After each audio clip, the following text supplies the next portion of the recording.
Bonjour à tous et bienvenue sur un nouvel épisode de My Eye Never Lies, le podcast qui vous parle chaque semaine de positivité, de motivation, de bien-être et de mindset.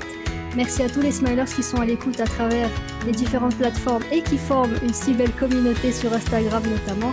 La famille My Eye Never Lies s'agrandit. Alors, je suis très heureuse d'avoir avec moi une invitée d'une grande fraîcheur, une jeune maman, hôte du livecast Mama Talk, qui, je cite, est multiculturel, parle de maternité sans tabou pour sensibiliser et déculpabiliser. Pour ceux qui la connaissent, vous aurez deviné, c'est Safia El Kadouri. Bonjour Safia et merci d'avoir accepté mon invitation. Hello Fatine, je suis ravie que tu m'aies invitée. Alors, au sujet aujourd'hui, la maternité. On parlera de la maman, mais aussi et surtout de la future maman et du coup aussi le futur papa. Et j'en viendrai à me demander plus tard, sommes-nous prêts à être parents? Donc, tu sais quoi, on entre dans le vif du sujet. On commence par les questions fréquentes. Je sais que du coup que tu as eu en live une multitude de femmes, à chacune son histoire liée à sa grossesse et tu es toi-même maman d'un petit garçon. Donc, en tenant compte de l'expérience de ta première grossesse et des expériences de toutes les mamans que tu as pu écouter, de toutes les mamas que tu as pu écouter, quel conseil tu aurais donné à Safia pré-grossesse? Euh, je réfléchis souvent à cette question parce que je me la pose et je pense que Mama Talk, c'est une réflexion sur ce que moi j'aurais aimé faire en fait j'ai accouché d'un deuxième truc qui était ce que j'aurais aimé faire et aimé savoir et je pense que j'aurais mieux préparé le postpartum. Je pense vraiment que ça aurait été ça.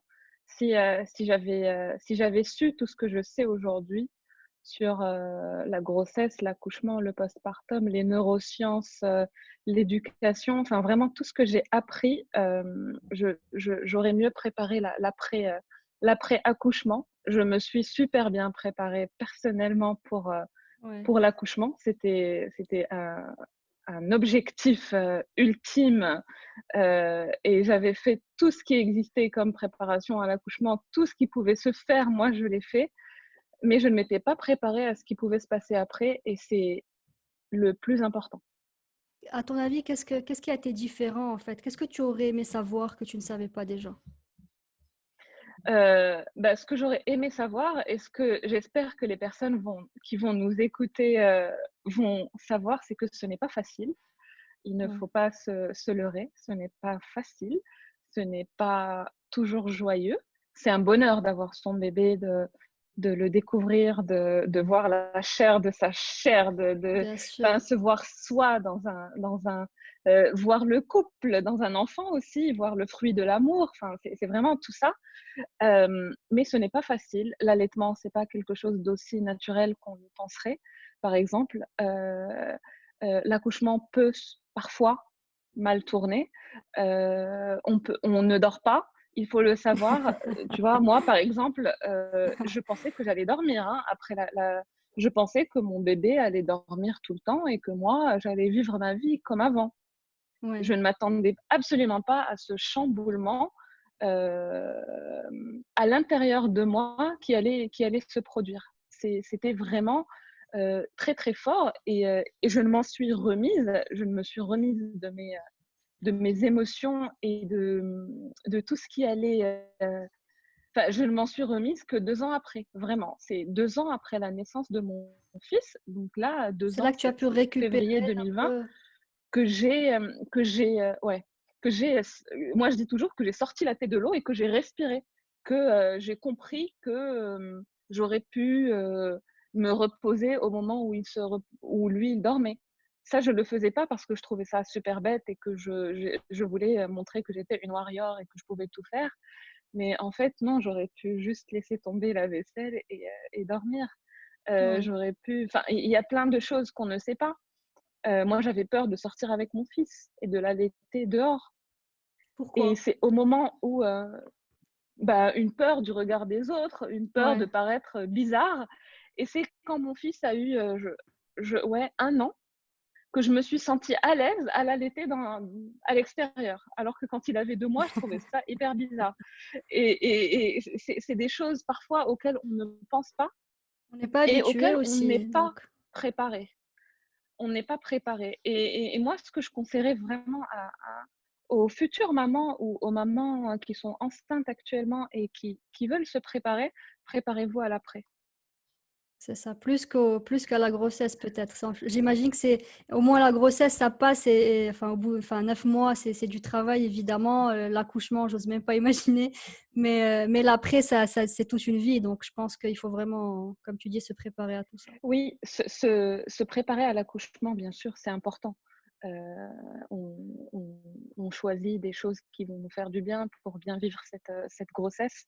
C'est important, se connecter à son bébé, faire du yoga, aller à la piscine, marcher, enfin, on trouve toujours des choses à faire. Se documenter, très important. Ouais. Lire des livres, écouter des témoignages, c'est C'est important ça. parce que ça permet de se nourrir de l'expérience, des autres. Hem, Et puis Se finalement, préparer notre à expérience l'accouchement. sera très différente de tout le monde. On a beau se renseigner, mais finalement, la nôtre est unique. Mais au moins, on se Absolument. renseigne, on a des informations, on sait comment prendre un peu les choses, on sait quelles possibilités il y a. Et ouais, c'est ça en fait. Oui, Mais exactement, c'est ça. du coup, le conseil, ce serait qu'il faut de prendre dès qu'on a l'occasion de se reposer, en profiter, ne pas faire attention au regard des autres, mais vraiment se focaliser sur notre repos, notre enfant, et c'est tout, quoi. En fait, j'irais même jusqu'à dire, ce qu'il faut vraiment faire, c'est se fier à son instinct de maman. Hmm. Heu, Qu'on Parce que découvre. souvent, ouais et qui, petit à petit, il se nourrit de cette relation avec, notre enfant. Toutes les mamans n'aiment pas leur, enfant à la naissance. Toutes les mamans ne sont pas super épanouies, en allaitant et elles prennent le biberon et c'est OK. Toutes les mamans ne sont pas enfin, il y a vraiment tout type de mère et toutes les mamans sont bonnes et en fait, Hmm. c'est vraiment s'enlever toutes les injonctions qui existent autour de la maternité, de ce qu'on nous impose souvent comme discours, et de simplement, se nourrir des expériences des autres, lire, s'informer, mais ces expériences et ces informations, se les approprier pour les vivre, pour soi et donc suivre son intuition. Si tu penses que donner de l'eau à ton enfant, c'est bon pour lui, bah, tu lui donnes. Ne te pose pas de questions, n'écoute pas la copine de la copine ou la belle-mère de la tante. C'est Vraiment, ça. tu t'écoutes toi et tu fais ce qui te va. Si tu ne veux pas faire de cododo, tu as le droit, de ne pas dormir avec ton enfant. Ce n'est pas mal, ce n'est pas haram. Il faut Moi, juste je découvre se ce dire mot. que, Future maman, je découvre c'est cododo. Ah, dormir avec son enfant, d'accord. dormir avec son enfant. C'est pas mal comme mot. Et ça Heu, s'applique juste aux enfants? On ne dit pas cododo avec le mari? ça peut s'appliquer en fait Ça et faisait donc quand tu n'en veux plus, à côté de toi dans le lit, bah, tu l'envoies au salon. voilà, fini cododo. D'accord. Ben, voilà, c'est ça, tu vois, il faut se renseigner comme tu dis, assez tôt. Clairement pour les femmes comme moi qui n'ont pas encore vécu tout ça, on a on a des inquiétudes, on a des angoisses qui sont liées à la grossesse, à l'éducation, à l'éducation des enfants et donc on se demande en fait: «Est-ce qu'on est à la hauteur? Qu'est-ce qui va se passer après? Est-ce qu'on va perdre notre liberté? Est-ce que vraiment c'est quelque chose de difficile? Est-ce qu'on est apte à vivre tout ça?» Et donc il faut se préparer comme tu as dit psychologiquement avant la grossesse, mais aussi pendant et après. Donc toi qui as eu cette première expérience et est-ce que tu as, est-ce que c'est ce à quoi tu t'attendais? Tu m'as dit non, mais est-ce que du coup, question rigolote, entre expectations et reality, il y a un gros gap. Est-ce que tu peux un peu nous donner des exemples et des expériences un peu que tu as vécues qui n'ont rien à voir avec, ce à quoi tu t'attendais? Bah, première chose, moi je pensais que le jour où j'allais décider, que c'était le moment d'avoir un enfant, que ça allait arriver le lendemain, enfin que le lendemain j'allais être enceinte. Et du coup, premier mois, deuxième mois, troisième mois, bah, tu commences à te poser des questions, alors que c'est tout à fait normal. Ouais, Euh, que la moyenne pour tomber enceinte est de 6 mois. ouais. Euh, Et le plus drôle, c'est que vraiment pour moi, ça a été au bout de à peu près 6 mois. Mais du coup, tu Donc, te demandes, est-ce qu'il y a quelque chose qui va pas chez moi? Pourquoi je suis pas j'ai enceinte? flippé, tu veux dire. Je me suis posé toutes les questions. Je suis même allée voir mon médecin pour lui dire, faut qu'on fasse une FIV. Elle m'a regardée en me disant, ça va pas? Comment ça va faire? Vous avez 27 ans, madame. Vous n'allez pas faire une FIV? Ben non, ça marche pas. Vous voyez, on était en février. Vous tentez depuis combien? Bah, depuis janvier. Donc ça, c'est la première chose. Ouais. La deuxième, c'est, moi, je pensais que les premiers mois, que ça allait être hyper idyllique, la grossesse. Je n'ai pas eu de problème particulier. Je n'ai pas eu de nausées, de vomissements, rien du tout. Mais moi, je flippais tout le temps. J'ai passé 3 mois de flip total où j'avais tout le temps peur qu'un truc arrive et du coup, j'allais beaucoup aux urgences de la maternité. Alors que je pensais que ça allait être tellement joyeux, que j'allais nager dans les roses et que je n'allais pas avoir peur. Bah, dès le jour où j'ai su que j'étais enceinte, le lendemain, j'étais aux urgences. Parce que je voulais savoir ce qui allait se passer. Et en fait, Qu'est-ce que je fais c'est maintenant? c'est psychologique, je ne sais pas. Et au bout de 3 mois, voilà, tout allait très bien. Ça allait super bien. Aucun stress, tout allait bien. Donc, en fait, on se fait plein d'idées. Moi, je pensais, je savais que l'allaitement, par exemple, c'était quelque chose d'hyper, que c'était bien et tout, mais moi, ça me disait rien pendant la grossesse. Mais Ouais. absolument rien. Enfin, je me rappelle d'une conversation avec ma mère au téléphone euh, où elle m'a dit, je lui ai dit, non, je n'irai pas à la préparation à l'allaitement pour les cours de préparation à l'accouchement, il y a une session sur l'allaitement. Ouais. Elle m'a dit, non, oui, c'est bien. Je lui dis, mais non, il y a des biberons, c'est bon. Enfin, je n'étais absolument pas dans ce délire. Et en plus, je vais à cette réunion, il y avait 2 mères qui avaient déjà 3 enfants et l'une d'elles, mais elle m'a mis la peur de ma vie. Elle a commencé à parler de seins qui saignent, d'abcès. Et moi, je la regardais, mais j'étais comme ça avec mon ventre et je me disais, mais de quoi elle parle, Moi, je cette vais dame? vivre ça. Moi, je pensais qu'il suffisait de mettre l'enfant pour que ça se passe bien. Et, mais ensuite, quand j'ai vu que c'était comme ça, j'ai commencé à m'informer. Et en fait, s'informer, c'est hyper important. Ouais. Euh, j'ai commencé à m'informer. L'accouchement aussi, moi, j'avais rédigé un plan de naissance. Je voulais accoucher dans l'eau. On rigole. Je voulais accoucher dans l'eau, sans péridurale. Ben, en fait, au final, ça s'est à peu près passé comme je le voulais, mais il y a toujours Ouais. des couacs qui arrivent. Et c'est toujours des choses comme ça. Mais je te disais tout à l'heure, moi, je pensais que mon fils allait dormir. Mais ça, Mais tu vraiment, pensais qu'il allait dormir dès le début? oui, oui, oui. Enfin, je suis sérieuse quand je dis ça.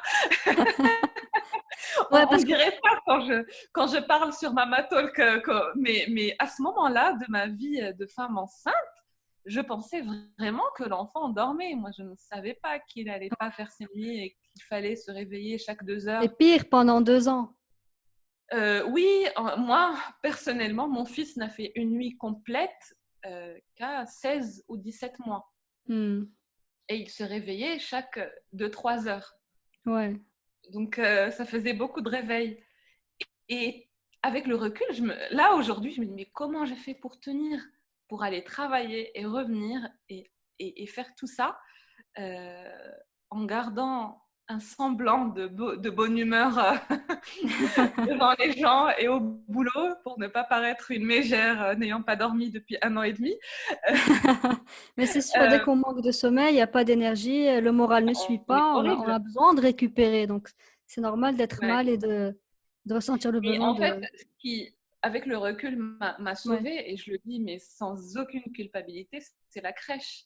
Euh, ouais. Au moment où j'ai mis mon fils à la crèche, il avait 6 mois et j'étais en congé parental. J'ai pris Hmm. 3 mois de congé parental. Je dis juste, j'habite en France pour les gens qui vont nous écouter au Maroc. Je sais que ça n'existe pas. Prenez des congés payés. Mais j'avais pris 3 mois de congé parental pour rester très longtemps avec mon fils. Mais ayant eu 6 mois de congé maternité, et je redis ça aussi, je sais que le congé maternité, ce n'est pas 6 mois. Je travaille dans le secteur de la banque. Ouais. je... On précise pour... Je précise. Ayant eu vraiment 6 mois de congé maternité ultra difficile, enfin, j'ai cru mourir, je ne vais pas mentir. Ouais. J'étais très contente d'être avec mon fils, mais j'étais au bout du rouleau. Fatiguée. Et le mettre à la crèche à ces 6 mois, mais c'était une bouée de sauvetage. Vraiment. Je le mettais pas toute la journée, mais je l'emmenais le matin à 10h et je revenais le chercher après la sieste.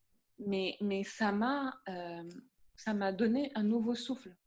Ouais. Et pour une jeune mère, se retrouver, pouvoir aller prendre un café toute seule, pouvoir prendre une douche toute seule, sans avoir un enfant à côté, pouvoir se balader, marcher, aller se faire les ongles, aller chez le coiffeur, faire des choses qui nous paraissent avant tout à fait normales, mais après qui deviennent des rêves ultimes dont tu rêves. Tu as vécu le confinement avant le confinement, quoi. Mais absolument. Mais vraiment. À la naissance de mon fils, moi, j'avais vraiment peur de sortir avec lui. Et ma mère, avant de rentrer au Maroc, elle a vu que j'étais vraiment comme ça. Et un matin, elle se lève, elle me dit « Allez, viens, on sort ». Peur qu'il lui arrive quelque chose Non, j'avais peur qu'il pleure dans la rue, de ne pas savoir comment me débrouiller, du regard des autres. J'avais vraiment peur, mais vraiment beaucoup, peur du jugement des autres. Et grâce à ta maman, tu as pu sauter le pas en sortant une fois et... Oui. Avec le recul aujourd'hui, je le vois avec un gros recul de 2 ans et demi, en me disant mais pourquoi je m'infligeais ça?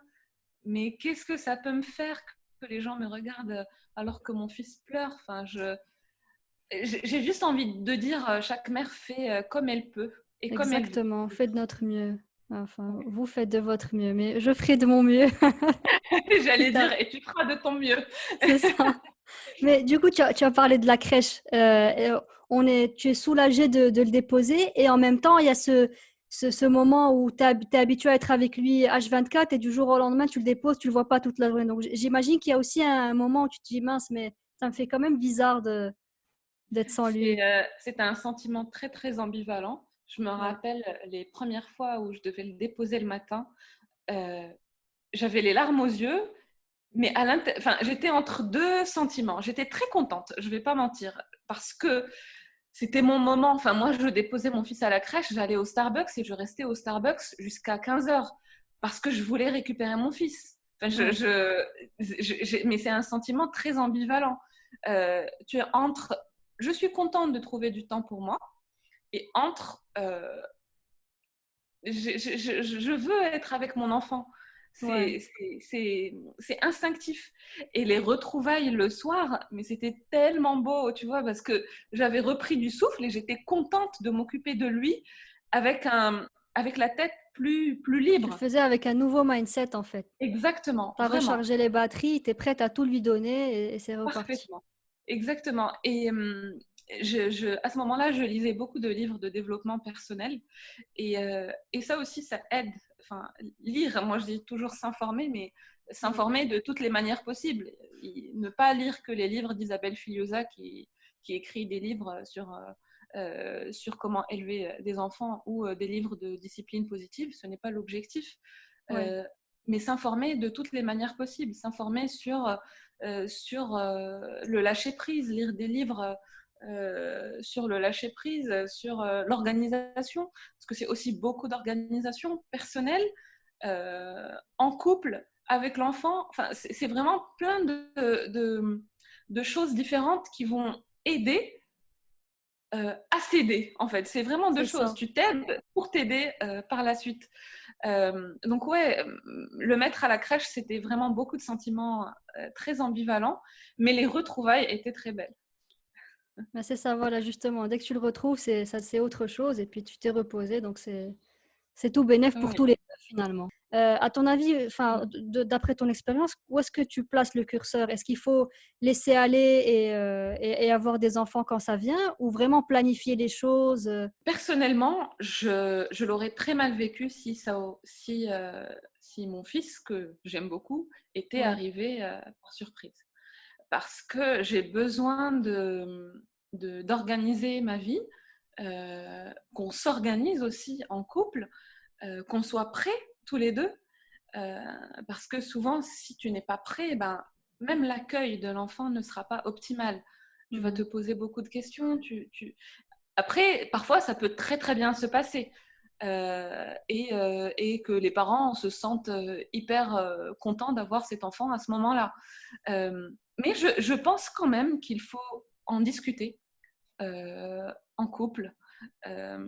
J'entends souvent quelque chose mais qui me met hors de moi et qui arrive beaucoup au Maroc, c'est je vais faire la surprise au mari et tomber enceinte comme ça.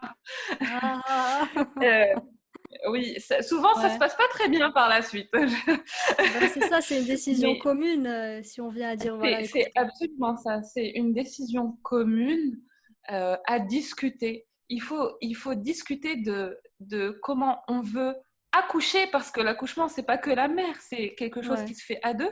Comment on veut passer cette grossesse, c'est quelque chose qui se vit à deux, même si l'enfant est dans le ventre de la maman, et dans le sens où le père est là, présent, participe à cet accouchement. Il aide la maman, il la supporte pendant l'accouchement. ouais. L'accouchement peut durer 1 heure, 2 heures, comme il peut durer 13 heures. Ça a été mon cas. Et oui, et ça peut, et ça peut, en fait, qu'il y ait un support, en fait, qu'on joue collectivement. On C'est est ça. deux à fabriquer l'enfant, on en discute avant, on le fabrique cet enfant, et ensuite on décide de comment on va faire par la suite. Discuter de l'éducation. Un couple n'a pas été éduqué de la même manière. Comment moi Bien j'ai sûr. été éduquée, ce n'est pas comment mon mari a été éduqué. Ni toi tu as été éduqué, ni ton mari n'a été éduqué, ni les autres couples ont vécu. Et là aussi, je pense qu'il est très important de discuter, de parler, euh, de mettre les choses au clair pour ne pas se retrouver dans des situations où ça ne va pas. Et ce qui n'est pas positif pour l'enfant à venir ou l'enfant qui est là. Moi, je dirais vraiment en discuter. C'est ça, la communication. Mais alors, on Ouais. décide d'avoir un enfant et quels sont les indices pour savoir si on est prêt? On peut prendre la décision, mais sommes-nous réellement prêts? Est-ce qu'il y a des indices qu'on peut chercher comme ça à droite à gauche pour dire, OK, je pense qu'il y a moyen et on est capable de le faire? Là, c'est une question hyper difficile parce que je pense, même quand on le décide, je pense qu'on n'est jamais prêt. Hmm. Je pense vraiment qu'on n'est jamais prêt. Qu'on est prêt peut-être à 60%, à 70%, parce qu'on prend cette décision mutuellement et qu'on est OK. Mais les pourcentages qui restent, c'est des pourcentages de on verra comment ça va se passer. C'est On ça. peut Je jamais gérais être. sur le moment. Tu gères exactement sur le moment. Euh, Comment savoir qu'on est prêt? Ben, je pense que la stabilité matérielle est très importante. Mhm. Je le pense vraiment. La stabilité matérielle est très importante euh, pour être épanoui, pour ne pas passer son temps à calculer les choses, pour plutôt passer son temps à vivre l'expérience de parentalité avec son enfant. Donc Mhm. pour moi, vraiment, ça c'est primordial. Après, c'est vraiment un avis Bien sûr. hyper personnel. Ensuite, je, je pense qu'on n'est jamais vraiment prêt à 100%. Qu'il y a toujours un pourcentage de on L'inconnu. verra. Ouais, c'est vraiment ça, parce qu'on plonge dans un inconnu, parce qu'on ne sait pas l'enfant qu'on va avoir, quel sera son caractère. Est-ce que ce sera un enfant très calme et du coup, bah, tu pourras le poser à côté de toi et bosser euh, et c'est une organisation différente. Est-ce que ça sera un enfant qui réclamera beaucoup les bras et il faudra lui donner beaucoup, beaucoup de temps, même si tous les enfants réclament du temps, mais il y a vraiment différents types de personnalités.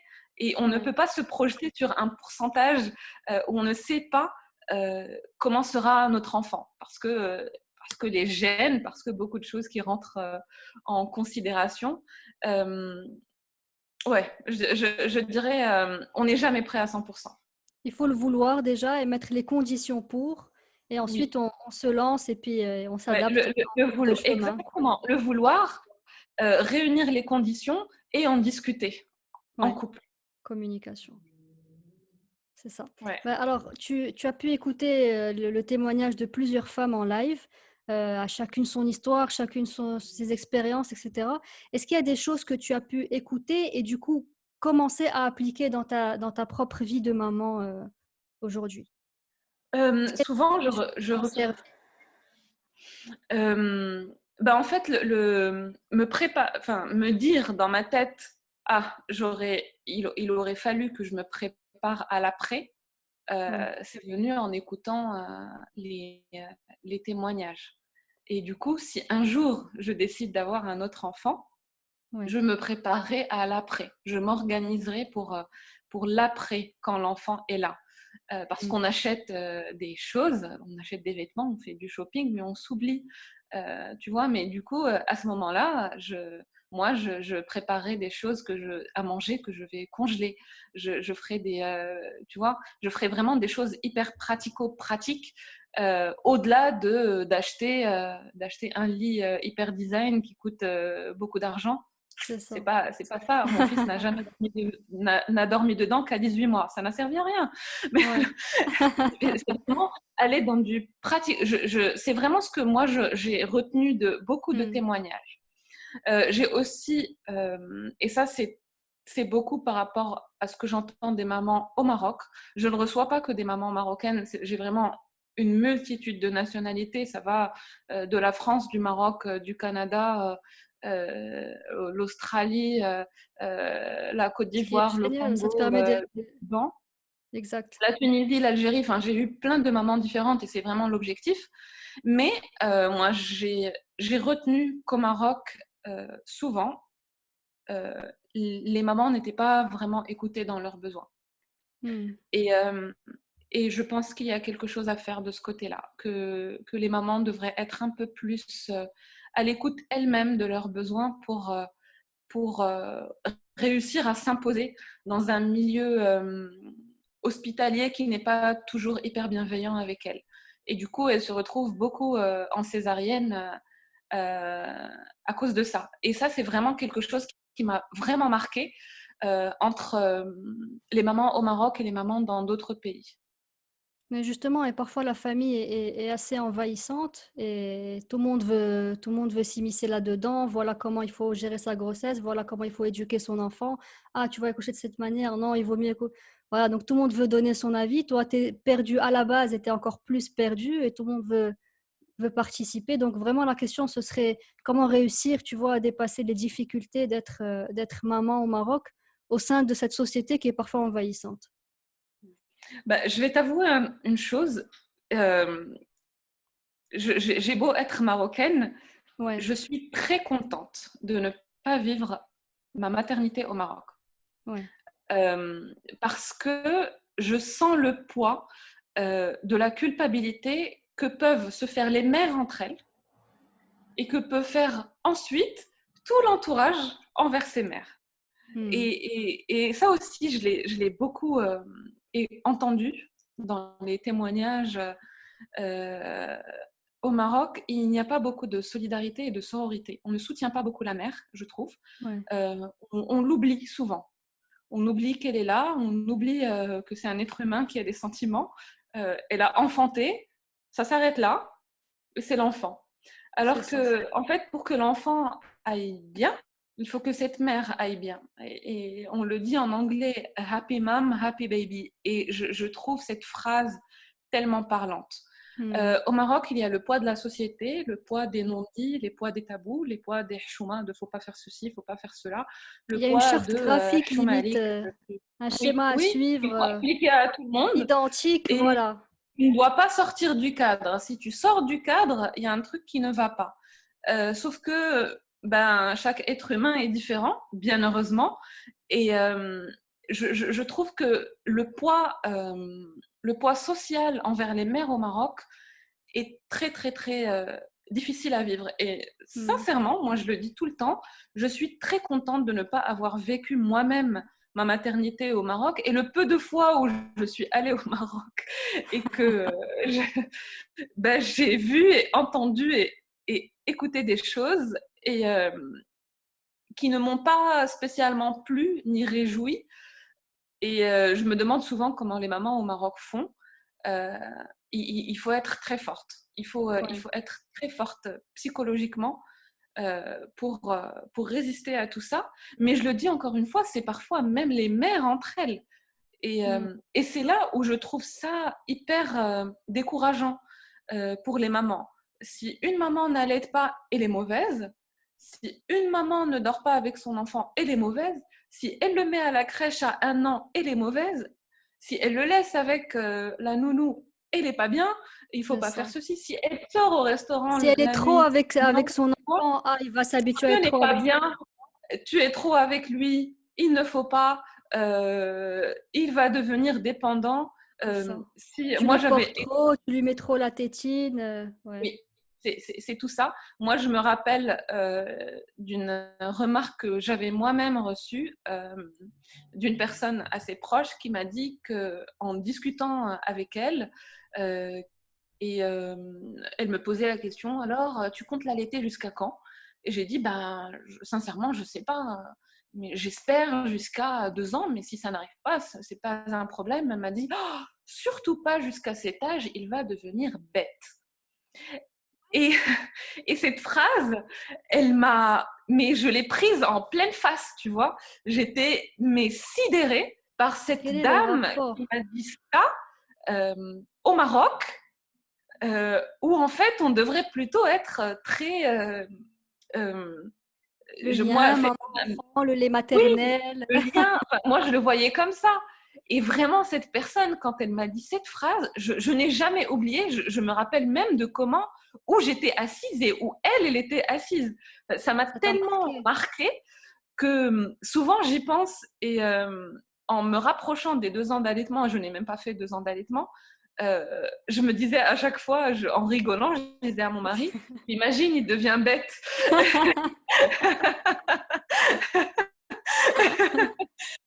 Donc ouais, le poids social au Maroc est très difficile.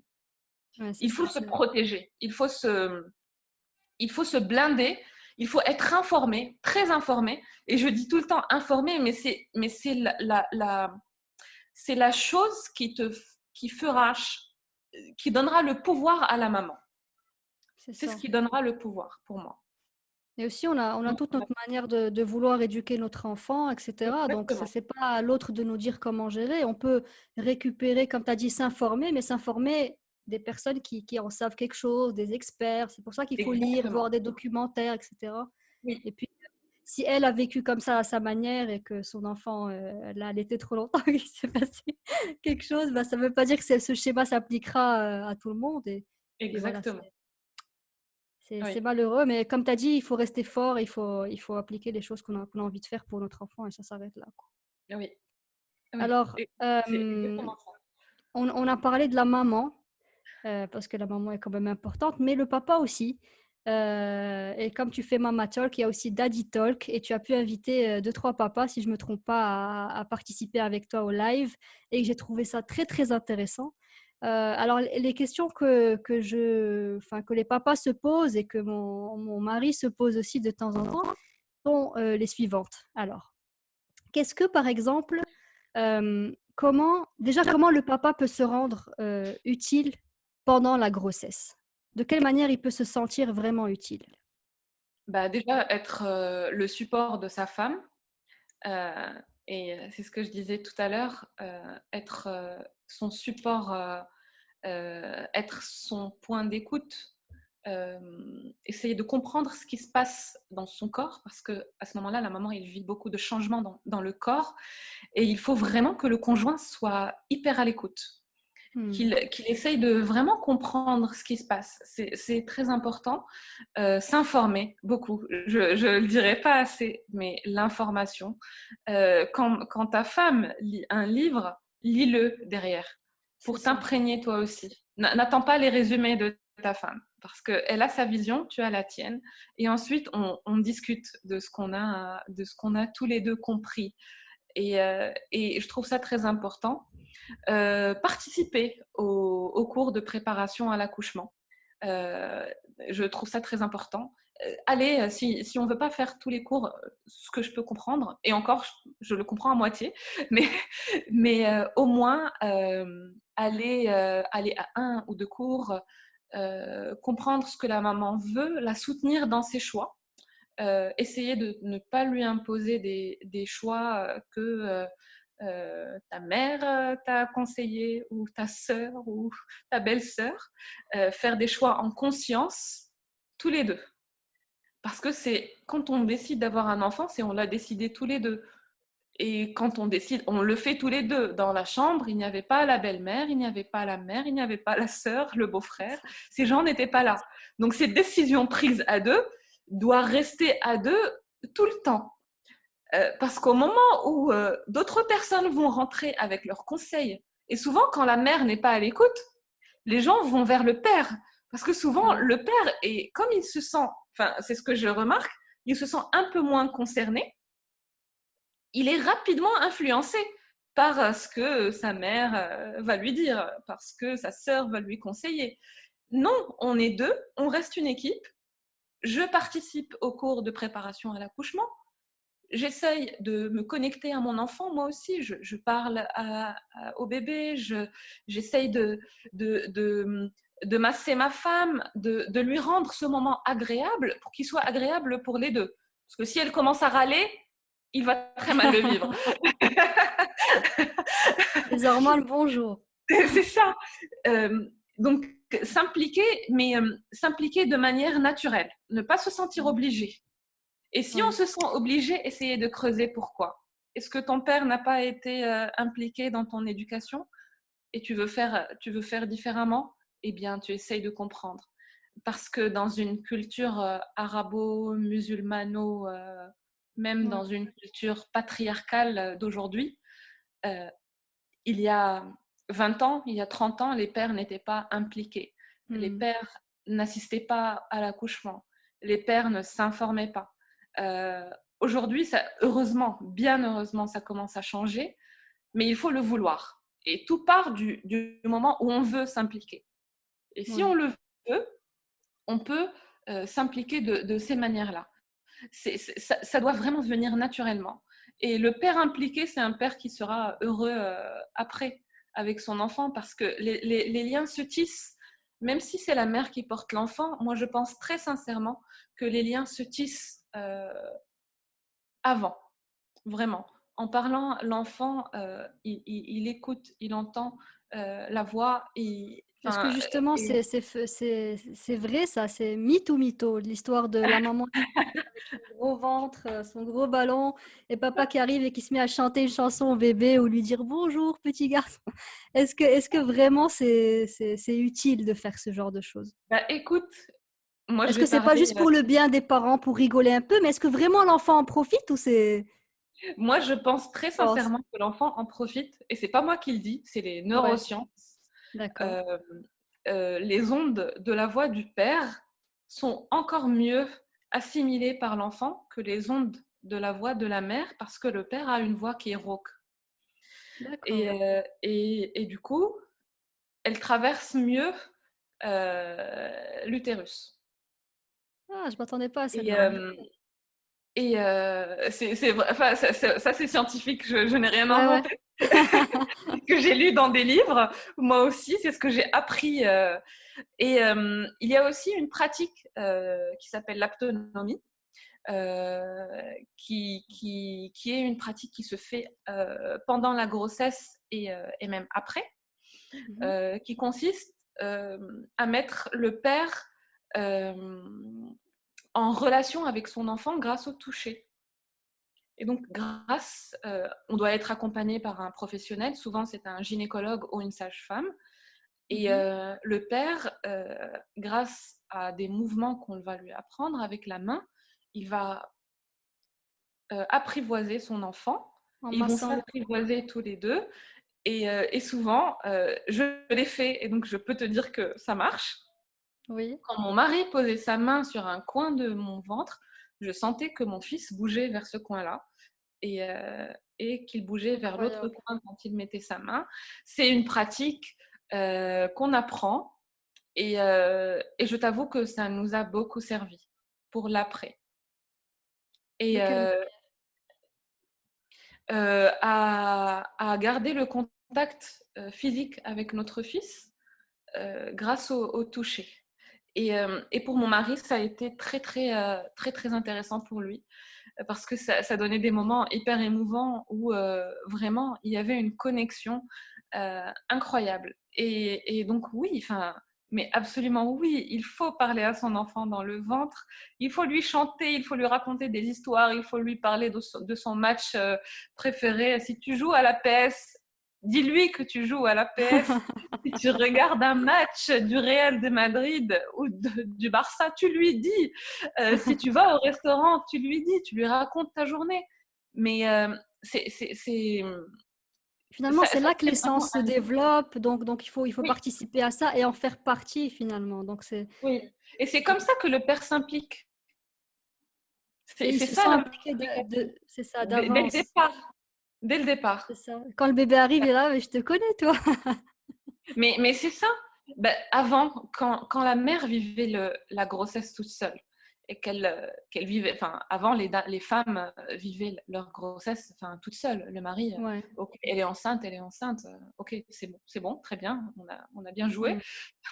dans le mille, mais le père ne s'impliquait pas, il ne prenait pas de temps pour ça. Et C'était juste bien la par la figure suite, du respect. c'est ça. Ben, il avait du mal à établir une connexion avec son enfant, à avoir une relation avec lui, alors qu'aujourd'hui, ça change, et tant mieux. Ouais. Et il y a de plus en plus de papas très impliqués, même si je t'avoue que dire un père impliqué, pour moi, un père, c'est un père. Il est là pour être père. Ouais. Si on dit un père impliqué et un père pas impliqué, ça veut dire que l'autre, c'est pas un père. Il est juste là C'est comme ça. ça. Enfin, il est là, il fait partie du décor. Un père d'office est impliqué. C'est ça en fait. Mais tout à l'heure, tu as mentionné le congé de maternité. Justement, pour que le père soit impliqué davantage, est-ce qu'il doit lui aussi demander un congé de paternité ou est-ce qu'il doit se suivre la manière, entre guillemets, classique de dire non, je dois subvenir aux besoins de ma famille, il faut que je reste au travail et que je gère tout ça d'une autre manière. Ben, moi, je dirais c'est des choix. Je Hmm. pense que c'est un choix commun Ouais. au couple. On parlait aussi tout à l'heure d'être prêt matériellement. Ben, là aussi, c'est le pouvoir matériellement. Prendre un congé. Après, je t'avoue que 3 jours euh, après la naissance, devoir repartir au boulot. Moi, je parle d'un pays comme le Maroc où Ouais. il n'y a pas de congé de Trois paternité ni jours. de congé parental. C'est 3 jours. Eh Ouais. bien, 3 jours, qu'est-ce que tu vas pouvoir faire? Est-ce que tu les passes avec ta femme à la maternité ou est-ce que tu vas à la préfecture ou à la mairie pour inscrire ton enfant dans le livret de famille ou est-ce que tu dois accueillir toutes les personnes qui vont venir vous féliciter? Quel choix tu vas faire? Et je Hmm. pense qu'il est important d'avoir 2 jours en plus. Au moins, si on n'a pas envie de prendre un congé, bah, tu prends 2 jours de plus ou une semaine pour juste te connecter à ta femme et ton enfant, savoir ce dont elle a besoin, si elle est assez entourée, l'aider. Là aussi, dans des pays où on est seul, livré à soi, bah, tu as besoin d'aide, tu as besoin d'être entouré, tu as besoin de ton mari à côté de toi.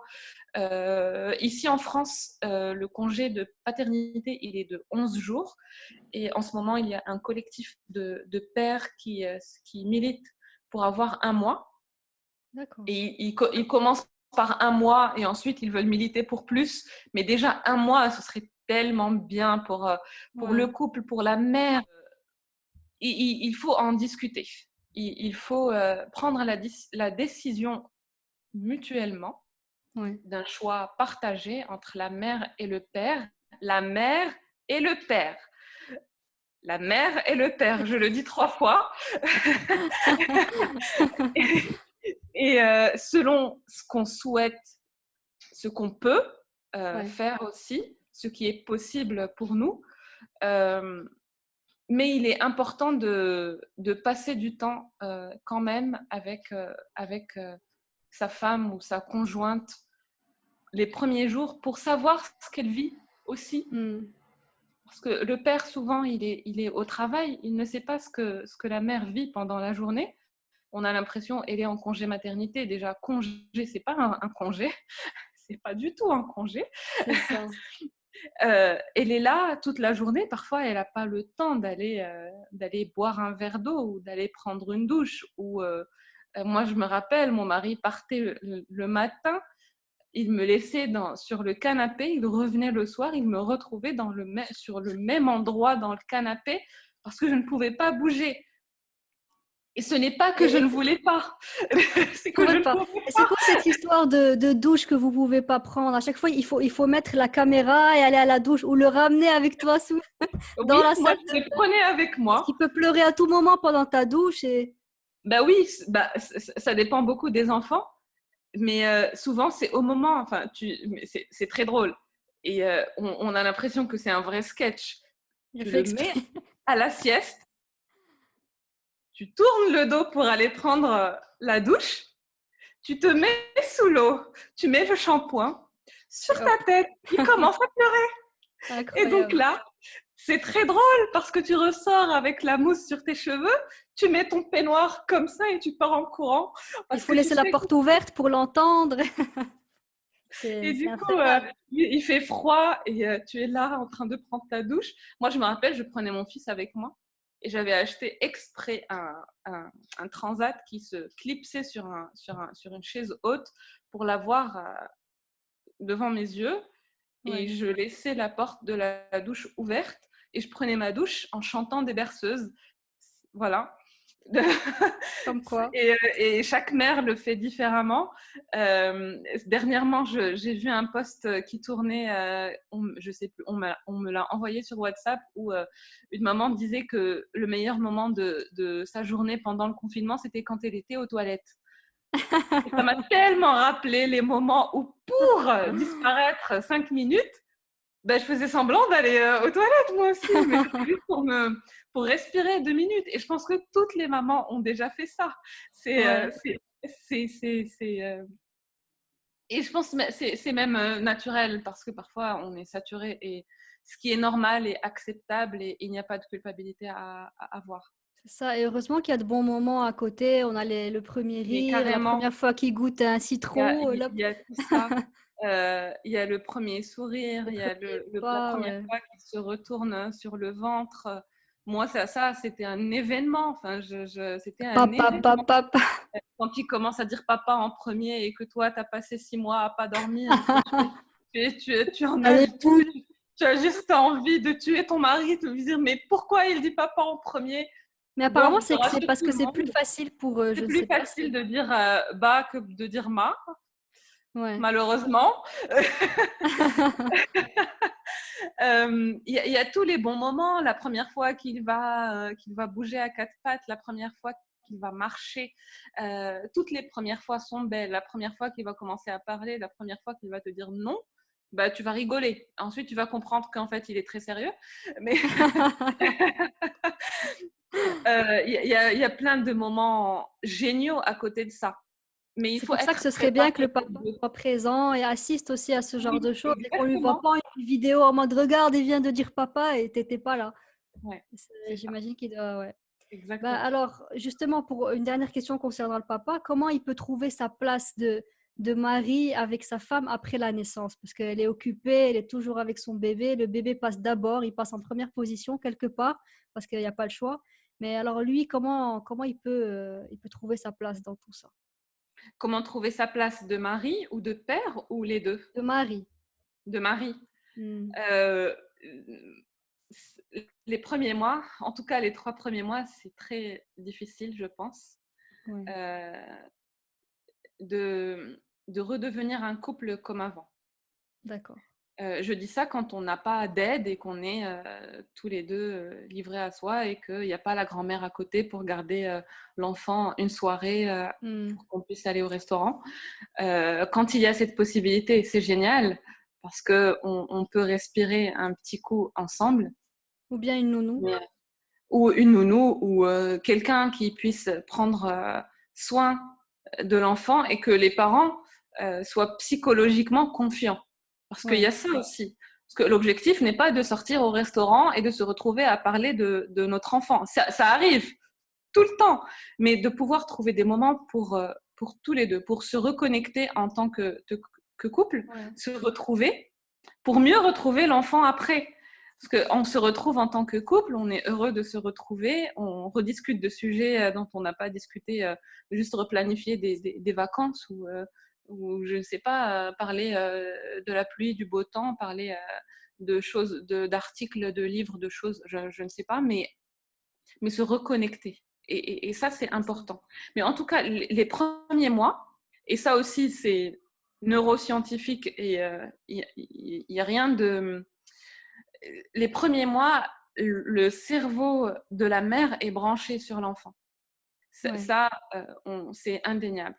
Il faut que le père, par sa présence, mais sa vraie présence, présence physique, mais aussi mentale, soit là pour que la maman ait par la suite envie de le retrouver en couple. Tu vois, il y a aussi cette notion-là.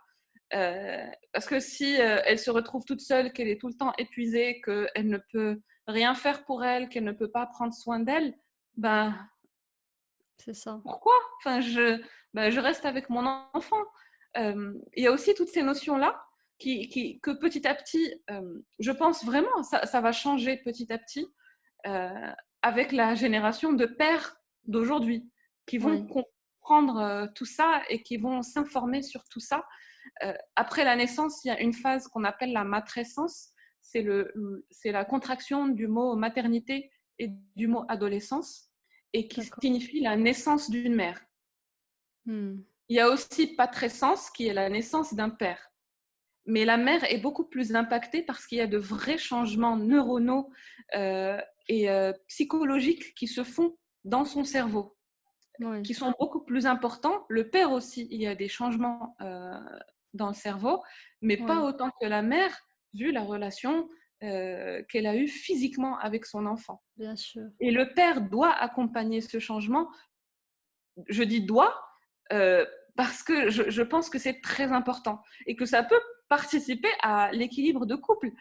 Quand j'entends des couples où le père ne veut même pas changer la couche de son enfant, je ne comprends Non, pas. et les Mais, bandages autour du nez et de la bouche pour pas sentir. mais, mais, mais, euh, mais c'est naturel, c'est ton enfant, c'est toi en fait, c'est toi. C'est par le fait de le toucher, de le changer, de l'habiller, de lui parler, tu lui transmets quelque chose de différent. Et Bien pour sûr. l'enfant, avoir la manière dont se comporte la maman avec lui et la manière qui est différente de se comporter du père avec lui, ben ça participe à son équilibre. Ouais, C'est naturel. Il va commencer à comprendre que la maman, ben, elle va faire comme ci, comme ça, que maman, elle me porte de telle manière et qu'elle parle de telle manière. Et que le père, ben, parfois, le père, il est plus direct. Et c'est bien pour l'enfant, ça le stimule, il change ouais. d'environnement et de manière de se comporter avec lui. Et je trouve ça, c'est hyper important pour son équilibre. Et puis par la suite, quand il y aura une autre personne pour s'occuper de lui, une grand-mère, une tante, une nounou, une péricultrice à la crèche, ben, tout ça, ça participe à Pourra l'équilibre de s'adapter l'enfant. encore.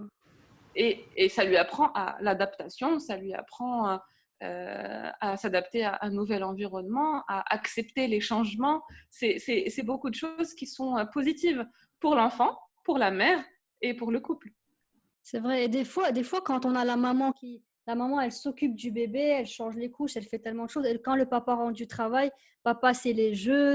Donc, est-ce qu'il n'y a pas cette association de quand je veux jouer, c'est papa et maman, c'est pour le côté pratique. Mais j'ai l'impression que la balance change plus tard aussi. Où on a papa, ça devient le côté pratique et maman, je vais me confier à elle, ce genre de choses. Ben, en fait, c'est pour ça que je te disais l'implication dès le départ. C'est pour éviter ce type de choses qui incombent aux mères. La maman, c'est Ouais, faire à manger, changer les couches, ranger la maison. Et le papa, c'est le côté joyeux. On joue dans le jardin avec le c'est ça. ballon. Bah, pourquoi ne pas changer tout ça, sortir de cette injonction qui enferme les mères dans un rôle qui parfois elles ne veulent pas assumer de cette manière-là. Parce que Ouais, assumer le rôle de mère, c'est très prenant. Mais parfois, on n'a pas envie de le vivre comme ça. Moi, j'ai pas envie de changer bien des couches sûr. tout le temps. Enfin, je te le dis direct, je déteste ça, c'est pas mon truc. Mon mari qui s'en occupe souvent, mais par un accord tacite qu'on a pris ensemble. Il sait que c'est pas mon truc. Je le fais À quand il chacun le ses faut. points Je forts et ses suis points faibles seule et avec voilà. mon fils et pas le choix. Bien sûr, je le fais, euh, mais ce n'est pas une obligation. Oui, Et quand on se met d'accord sur enfin, quand on apprend à s'organiser ensemble de manière positive, parce que ça, c'était positif de pouvoir jongler, que la maman ne fasse pas que les couches et que le père ne fasse pas que les jeux, qu'on puisse mélanger les choses, jouer en famille aussi, c'est important. Un soir par semaine, on commande à manger et on fait une soirée où on est à 100% avec notre enfant, mais c'est tellement agréable pour lui. Euh, c'est ça, tout est Aller, une question d'organisation. mais c'est une organisation de tous les instants, mais c'est aussi une organisation qui ne soit pas que pratique, qui soit aussi sur des côtés plus ludiques, plus cool en fait, euh, qui apporte du positif à la famille. Pour éviter les burn-out maternels, les burn-out paternels, les burn-out en couple, le burn-out tout court, parce que quand on est épuisé Ouais. avec la maison, le travail, devoir tout gérer, la charge mentale qui souvent euh, est très ancrée chez les femmes, que le père s'implique, qu'il prenne le rendez-vous lui-même chez le pédiatre et qu'il emmène son fils. Pourquoi c'est à la mère de le faire? Ouais, Tu vois, c'est un truc très, très basique, mais qu'on oublie souvent. C'est la mère qui prend le rendez-vous et qui emmène l'enfant et qui fait le compte rendu au père qui est en train de scroller sur Instagram. Ça sert à quoi? Ça sert à rien. c'est C'est ça. pas intéressant. Euh, mais au Il faut se contraire, répartir les tâches se répartir les choses et faire les intelligemment. choses en même temps aussi Ouais, parfois, pas que ce soit et pas dédié, on se répartit les tâches pour s'aider, absolument. mais il faut qu'il y ait des choses en commun quand même pour que on Oui, soit tous les de deux épanouis avec répartir notre enfant. les choses ouais, intelligemment. C'est très important. En tout cas, aujourd'hui, en 2020, dans un monde ouvert, dans un monde informé, dans un monde où la parentalité est en train de changer et d'évoluer, j'espère vers un positif. Euh, ouais, il faut essayer de trouver un équilibre de cette manière-là. C'est ça. Bah écoute, c'est une conversation qui était très fluide et j'ai pu apprendre beaucoup de choses, non seulement et le cododo. Moi, je retiens le cododo. C'est un mot que je connaissais pas. Je pense que je vais commencer à appliquer très très tôt, bien avant mon expérience de maman. Et puis, tu sais, juste écouter un peu les expériences que tu as vécues. Et puis, je vais pouvoir en profiter moi. Les futures mamans peuvent en profiter. Mon mari et les papas peuvent en profiter aussi. Je sais que quand je lui en ai parlé à Ali, il avait plein de questions. Mais demande-lui aussi comment on fait ça. Demande-lui. Il faut que je sache. Il est angoissé par certaines choses. Et moi aussi. Et je pense que c'est comme ça un peu pour tout le monde. Donc, on a envie de bien faire les choses, tout simplement. Oui. Bon, en tout cas, moi, je te remercie, Safia, pour avoir répondu à l'appel et aussi et surtout d'avoir partagé avec nous ton bout d'histoire. C'est un plaisir de t'écouter. Et je le rappelle aussi pour toutes les mamans, et futures mamans et les papas aussi, que tu es sur Instagram et que tu continues de nous surprendre avec tes témoignages qui sont à la fois doux, poignants, émouvants. Les histoires sont très différentes. Des fois, c'est très émouvant. Moi, j'ai même versé des larmes. Et puis d'autres fois, c'est poignant. On a des histoires, mais on ne s'attend pas à ce genre de fin, à ce genre de péripéties. Et voilà, donc c'est vraiment à voir. Moi, je conseille à tout le monde de te suivre sur Instagram. Donc c'est mama-talk. De toute façon, je te taguerai en description. Et je remercie donc tous les auditeurs qui nous écoutent. Et je vous dis à la semaine prochaine pour l'épisode suivant de My Eye Never Lies. Très belle journée à tous. Et n'oubliez pas de sourire. Au revoir, Safia. Merci beaucoup, Fatine.